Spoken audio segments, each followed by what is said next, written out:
नमस्कार दोस्तों, मैं आयुष। स्वागत है आपका सीए क्रिएशंस में। आज हम बात करेंगे आर्टिफिशियल इंटेलिजेंस यानी एआई के बारे में। एक ऐसी तकनीक जो हमारी दुनिया बदल रही है। आपने एआई का नाम तो सुना ही होगा, लेकिन क्या आप जानते हैं कि एआई के भी कई प्रकार होते हैं। हर एक की अपनी खासियत और क्षमता है।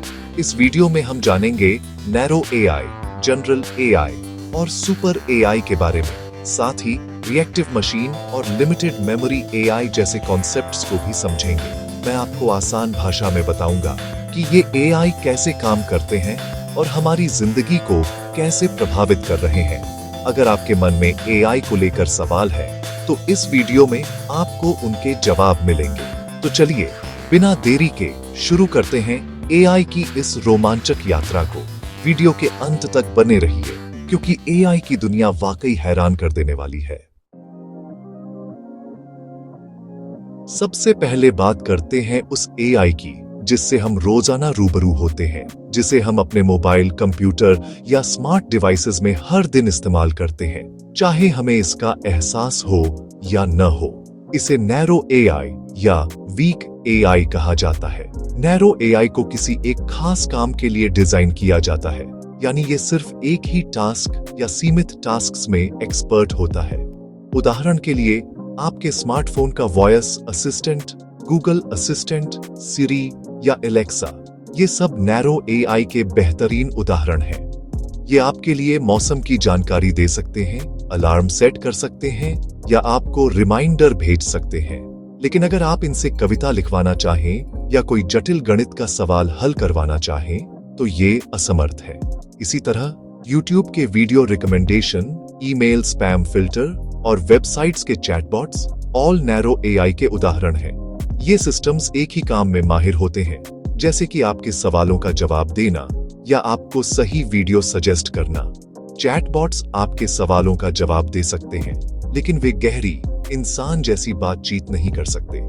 इसी तरह फेस रिकॉग्निशन टेक्नोलॉजी, जो आपके स्मार्टफोन को अनलॉक करती है या एयरपोर्ट सिक्योरिटी में इस्तेमाल होती है, भी नैरो एआई का ही हिस्सा है।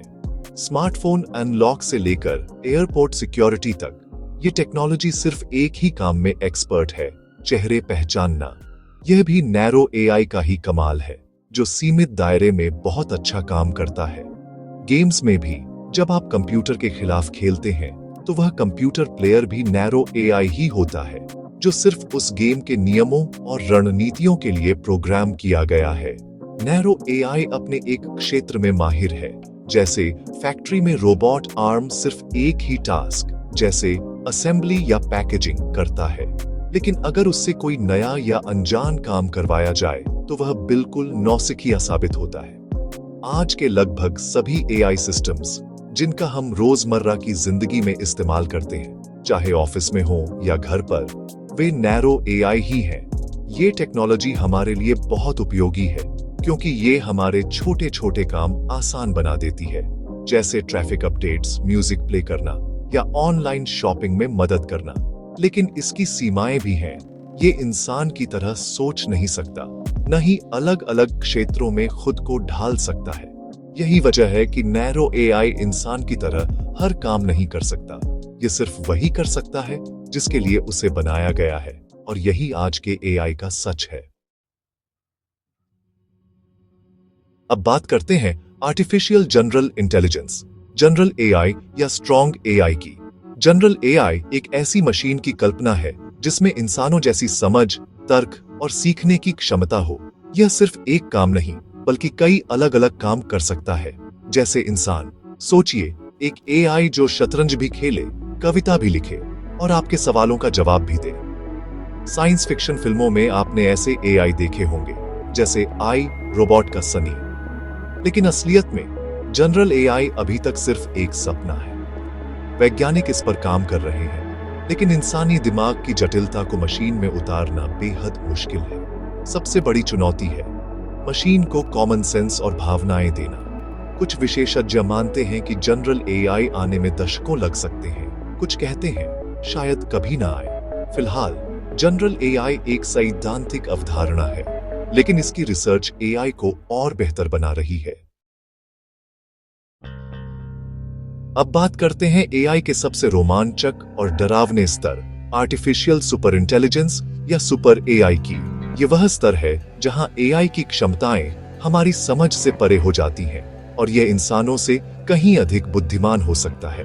सुपर एआई वह होगा जिसकी बुद्धिमत्ता इंसानों से कहीं आगे होगी, ऐसी क्षमता जिसकी हम कल्पना भी नहीं कर सकते।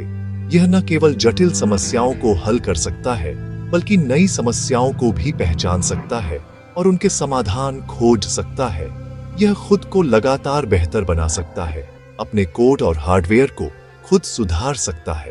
इसका मतलब है कि यह अपनी क्षमताओं को अनंत रूप से बढ़ा सकता है, जिससे इसकी शक्ति और प्रभाव भी बढ़ता जाएगा।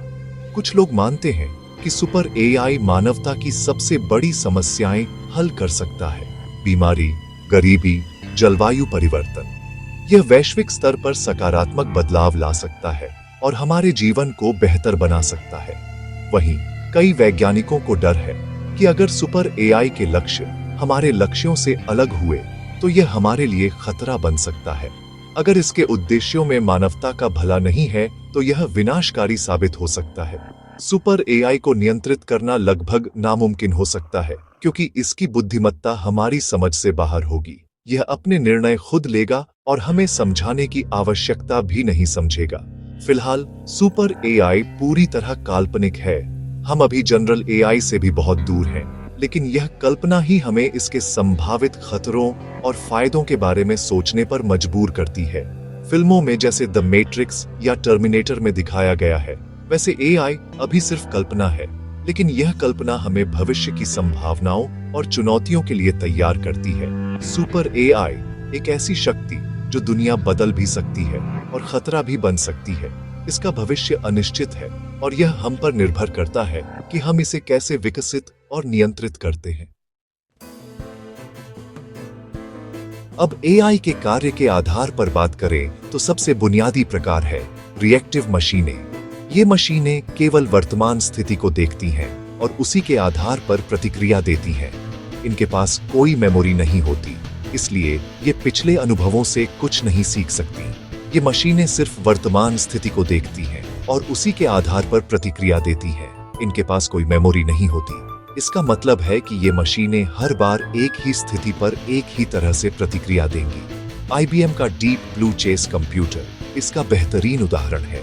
इसने 1987 में गैरी कास्पारोव को हराया था। डीप ब्लू हर चाल पर सिर्फ बोर्ड की वर्तमान स्थिति देखता था, अतीत की कोई याद नहीं रखता था। डीप ब्लू हर चाल पर सिर्फ बोर्ड की वर्तमान स्थिति देखता था, अतीत की कोई याद नहीं रखता था। यह केवल चालों की गणना करता था और सबसे अच्छी चाल का चयन करता था।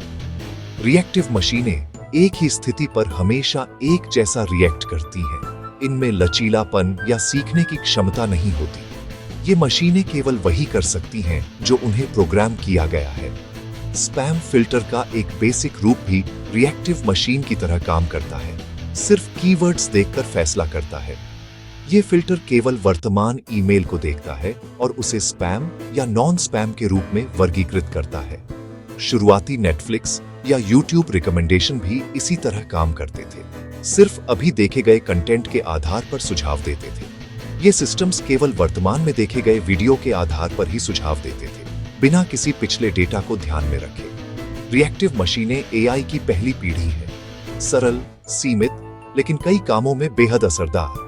ये मशीनें जटिल कार्यों को सरलता से कर सकती हैं, लेकिन इनकी क्षमताएं सीमित होती हैं। ये दुनिया को व्यापक संदर्भ में नहीं समझ सकती, लेकिन अपने एक काम में माहिर होती हैं।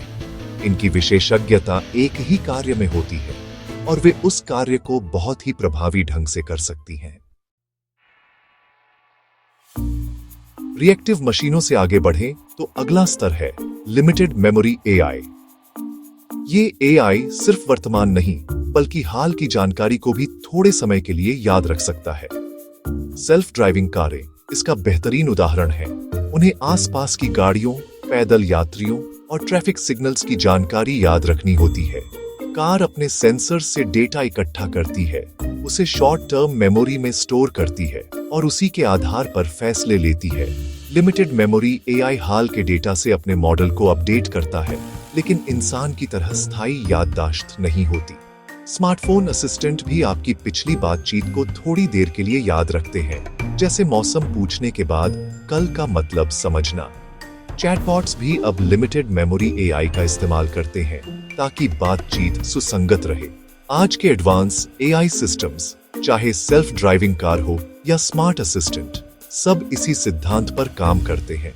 लिमिटेड मेमोरी एआई रिएक्टिव मशीनों से कहीं ज्यादा सक्षम और उपयोगी है।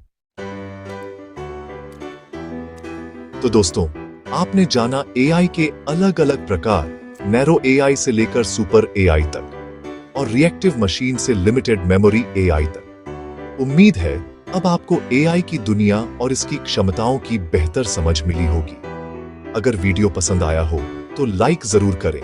आपके लाइक से हमें और बेहतर कंटेंट बनाने की प्रेरणा मिलती है। चैनल को सब्सक्राइब करें और बेल आइकन दबाएं ताकि आपको नए वीडियो की जानकारी मिलती रहे। कमेंट में बताइए कि अगला वीडियो किस टॉपिक पर देखना चाहेंगे और इस वीडियो को दोस्तों के साथ शेयर करें। धन्यवाद। मिलते हैं अगले वीडियो में। एआई की दुनिया में और गहराई तक जाने के लिए तैयार रहिए।